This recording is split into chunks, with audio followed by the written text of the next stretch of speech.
Hello दोस्तों, आपके अपने YouTube चैनल पर देव क्लास में आपका स्वागत है। दोस्तों, आज आपके लिए एक अलग टॉपिक हम लाए हैं दोस्तों, समभारिक। दोस्तों, इससे पहले आप लोगों को हम समस्थानिक के बारे में बता चुके हैं दोस्तों कि समस्थानिक में परमाणु क्रमांक जब समान होते हैं तो उन तत्वों को हम क्या कहते हैं, समस्थानिक कहते हैं। तत्व अलग अलग बेशक होते हैं दोस्तों, लेकिन उस समस्थानिक में तो एक ही तत्व के बारे में हम जानते हैं।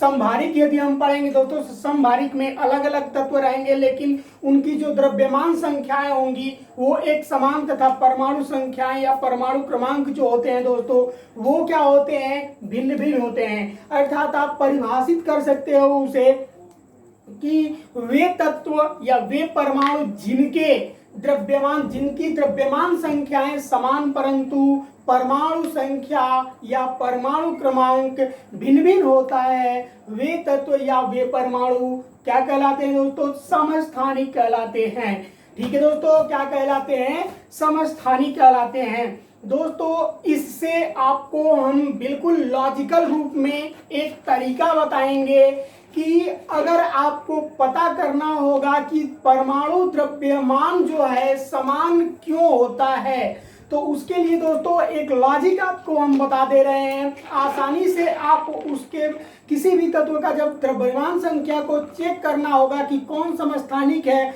और कौन समभारिक है दोस्तों, उसके लिए एक तरीका आपको आज हम बताएंगे और आप वीडियो के अंत तक बने रहिएगा। ठीक है दोस्तों, तो आइए अब हम टॉपिक पर चलते हैं, समभारिक।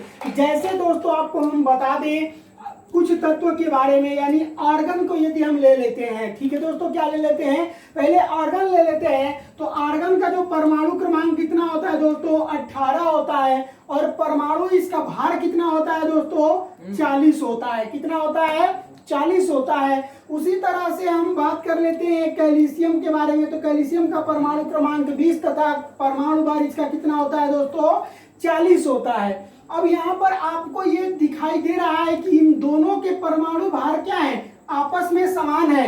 तत्व क्या है, विपरीत है, एक दूसरे के भिन्न है तत्व। उनके जो परमाणु क्रमांक हैं वो आपस में क्या है, भिन्न है, लेकिन परमाणु द्रव्यमान क्या है दोस्तों, आपस में समान है, जिसको हम समभारिक के नाम से जानते हैं। ठीक है दोस्तों, अब यहाँ पर आपको हम बता दें कि कैसे आप पता करोगे कि समभारिक में परमाणु भार समान ही होते हैं। ठीक है दोस्तों, तो आइए अब हम देखते हैं कैसे पता करेंगे आप। तो दोस्तों, इससे पहले आपको हम समस्थानिक में या परमाणु क्रमांक या द्रव्यमान संख्या पढ़ा चुके हैं। दोस्तों, परमाणु क्रमांक में आपको हम बता दिए थे कि परमाणु क्रमांक जो कम अंक वाला मान होता है वो परमाणु क्रमांक, तथा उसका डबल मात्रक वाला जो मान होता है वो क्या होता है, परमाणु द्रव्यमान होता है। ठीक है दोस्तों, तो परमाणु द्रव्यमान में से हम लोग परमाणु संख्या को घटाते हैं या परमाणु क्रमांक को घटाते हैं, तो हमारा जो मान निकलता है वो प्रोटॉनों की संख्या निकलता है। ठीक है दोस्तों, प्रोटॉन का मान निकलता है। आई बात समझ में, और प्रोटॉनों की संख्या बराबर हमारी इलेक्ट्रॉनों की संख्या होती है।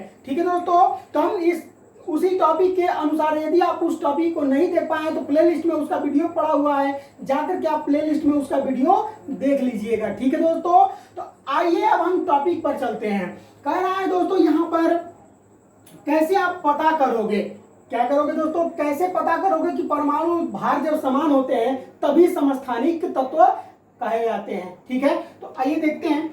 इसका दोस्तों आर्गन का हम ले रहे हैं। ठीक है, तो आर्गन का अगर हम ले रहे हैं दोस्तों, तो इसका परमाणु क्रमांक कितना है, 18 है। कितना है दोस्तों, 18 है। तो 18, प्रोटॉनों की संख्या क्या हो जाएगी, इसकी 18 हो जाएगी। ठीक है दोस्तों, कितनी हो जाएगी, तो इसका प्रोटॉनों की संख्या जो होगा वो 18 हो जाएगा। तो 18 प्रोटॉन बराबर क्या लिखोगे दोस्तों, 18 प्रोटॉन बराबर हम लिखेंगे दोस्तों यहाँ पर निकालने के लिए कमा, ये हो जाएगा आपका परमाणु भार, सॉरी दोस्तों, परमाणु भार माइनस क्या करते हैं, परमाणु क्रमांक कर देते हैं। ठीक है दोस्तों, परमाणु भार बराबर परमाणु भार माइनस परमाणु क्रमांक जब हम कर देते हैं तो इसको घटाएंगे दोस्तों, तो कितना आएगा, 22 आएगा। और ये 22 क्या होगा दोस्तों, न्यूट्रॉनों की संख्या होगी। क्या होगी, न्यूट्रॉनों की न्यूट्रॉनों की ये संख्या होगी। तो दोस्तों अब यहाँ पर जब हम न्यूट्रॉन को और प्रोटॉन को क्या करते हैं दोस्तों, मिला देते हैं, तो न्यूक्लियन का निर्माण होता है, और न्यूक्लियन जो होता है दोस्तों वो परमाणु भार कहलाता है। अर्थात यहाँ पर हम लोग क्या कर रहे हैं, परमाणु क्रमांक अर्थात यहाँ पर प्रोटॉनों की संख्या को तो जोड़ लिया जाए। प्रोटॉनों की संख्या यहाँ पर क्या है दोस्तों, तो प्रोटॉनों की संख्या p और प्लस न्यूट्रॉनों की संख्या कितना हम निकाले हैं, n निकाले हैं। तो p प्लस n बराबर क्या हो जाएगा यहाँ पर दोस्तों, मान रख दिया जाए तो p का मान कितना हम निकाले हैं, प्रोटॉनों की संख्या 18 है और न्यूट्रॉनों की संख्या 22 है, अर्थात ये हो गया 40। क्या हो गया दोस्तों, 40 न्यूक्लियन की संख्या हो गई। क्या हो गई दोस्तों, न्यूक्लियन की संख्या 40 हो गई। आई बात समझ में। अर्थात न्यूक्लियन जो होता है परमाणु द्रव्यमान होता है। क्या होता है दोस्तों, परमाणु द्रव्यमान होता है। आई बात समझ में। देखिए आप ध्यान से, यहाँ पर परमाणु द्रव्यमान हमारा कितना आ गया, आर्गन का 40 ही होता है। जांचने की विधि आपको हम बता रहे हैं दोस्तों, जांचने की ये विधि है, आप इससे पता कर सकते हो कि हाँ आर्गन का परमाणु द्रव्यमान जो होता है वो 40 ही होता है। ठीक है दोस्तों। उसी तरह से अगर हम कैल्शियम के बारे में बात कर लेते हैं तो कैल्शियम के लिए निकाल दिया जाए तो कैल्शियम का परमाणु क्रमांक कितना हो जाएगा दोस्तों, 20p हो जाएगा। p क्या है, प्रोटॉन है। ठीक है, अर्थात हम कहेंगे दोस्तों कि परमाणु भार माइनस परमाणु क्रमांक, तो परमाणु भार इसका कितना है दोस्तों, 40 है, माइनस परमाणु भार कितना है, 20 है, बराबर कितना निकल जाएगा, न्यूट्रॉनों की संख्या निकल जाएगी दोस्तों। न्यूट्रॉनों की संख्या जो निकलेगी वो 20 हो जाएगी। अब दोस्तों यहाँ पर हम लोग क्या जोड़ेंगे, परमाणु क्रमांक और न्यूट्रॉनों की संख्या, तो p और प्लस n कर देते हैं। p प्लस n कर देंगे दोस्तों तो न्यूक्लियनों की संख्या निकल जाएगी। अर्थात हम 20 और प्लस 20 करेंगे तो यहाँ पर 40 न्यूक्लियनों की संख्या निकल जाएगी। क्या निकल जाएगी दोस्तों, 40 न्यूक्लियनों की संख्या निकल गई। अर्थात आप कह सकते हो कि कैल्शियम का परमाणु भार जो होता है वो कितना होता है, 40 होता है। कितना होता है दोस्तों, 40 होता है। आई बात समझ में, समझ में आया। ठीक है, ओके। अब हम देखेंगे इसका डेफिनेशन क्या होता है। ठीक है, डेफिनेशन को हम यहाँ पर नोट कर रहे हैं। डेफिनेशन देखिए, अब यहाँ पर डेफिनेशन दे रखे हैं, कह रहा है कि वह परमाणु जिनकी द्रव्यमान संख्याएं समान परंतु परमाणु संख्या या परमाणु क्रमांक क्या होते हैं दोस्तों, भिन्न भिन्न होते हैं, समस्थानिक कहलाते हैं। सॉरी दोस्तों, समभारिक कहलाते हैं। ठीक है दोस्तों, यहाँ पर लिख लीजिएगा, समभारिक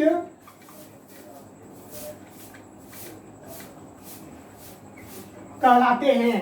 ठीक है दोस्तों। अब कुछ और भी एग्जांपल आपको हम दे दें, जैसे कार्बन को ले लिया जाए और नाइट्रोजन को ले लिया जाए। ठीक है दोस्तों, दोनों भिन्न तत्व हैं लेकिन इनके परमाणु क्रमांक भिन्न होते हैं, जबकि इनकी द्रव्यमान संख्या क्या होती है दोस्तों, आपस में समान होती है। क्या होती है दोस्तों, आपस में समान होती है। ये नाइट्रोजन का 7 और इनका परमाणु द्रव्यमान कितना होता है दोस्तों, 14 होता है। कितना होता है, 14 होता है। अब यहाँ पर हम लोग निकालेंगे दोस्तों न्यूक्लियनों की संख्या, हम बराबर क्या करेंगे, निकालेंगे। तो न्यूक्लियनों की संख्या पर निकालने के लिए दोस्तों 6 प्रोटॉन यहाँ पर दिया हुआ है। परमाणु संख्या कितना दिया हुआ है, 6 प्रोटॉन दिया हुआ है। अर्थात हम लोग क्या करेंगे दोस्तों, परमाणु भार में से क्या करेंगे, इसको घटा देंगे। तो परमाणु भार हमारा कितना है, 14 है, और माइनस परमाणु संख्या कितना है, तो 6 है। इसमें से घटाएंगे दोस्तों 8 न्यूट्रॉन निकल जाएंगे। क्या निकलेंगे दोस्तों, 8 न्यूट्रॉन निकल जाएंगे। ठीक है। अब यहाँ पर हम लोग जब न्यूक्लियनों की संख्या पता करेंगे तो प्रोटॉन और प्लस क्या करेंगे, न्यूट्रॉन जोड़ देंगे। प्रोटॉनों की संख्या कितनी है, 6 है, तो यहाँ पर हम लोग 6 रख दिए, और प्लस न्यूट्रॉनों की संख्या कितनी निकाले हैं, तो 8 निकाले हैं। अर्थात ये मिलकर के कितना हो जाएगा दोस्तों, 14 न्यूक्लियनों की संख्या निकल जाएगी। कितनी निकल जाएगी दोस्तों, न्यूक्लियनों की संख्या 14 निकल गई। आई बात समझ में आपको। अब यहाँ पर आप कह सकते हो कि क्या है, कार्बन का समभारिक में परमाणु भार उसका 14 होता है। ये बिल्कुल जांच करने के लिए आपको हम बता दिए दोस्तों कि परमाणु भार निरंतर क्या होते हैं, समान होते हैं, लेकिन परमाणु क्रमांक समस्त समभारिक में भिन्न भिन्न होते हैं। उसी तरह से हम नाइट्रोजन का निकाल लेते हैं, तो ये हो जाएगा 7p, ये इसका निकालेंगे तो 14 माइनस 7 इजिकल टू 7 न्यूट्रॉन। अब दोस्तों यहाँ पर निकाल दिया जाए p plus n equal to nucleon पूछ रहा है, तो न्यूक्लियन अब यहाँ पर 7, इसका मान कितना दिया हुआ है 7, और इसका मान हम निकाले हैं दोस्तों न्यूट्रॉन का 7 इजिकल टू 14 न्यूक्लियन निकल गया। क्या निकल गया दोस्तों? न्यूक्लियन 14 निकल गया। आई बात समझ में? तो दोस्तों ये रहा आज का आपका टॉपिक, समभारिक क्या होते हैं।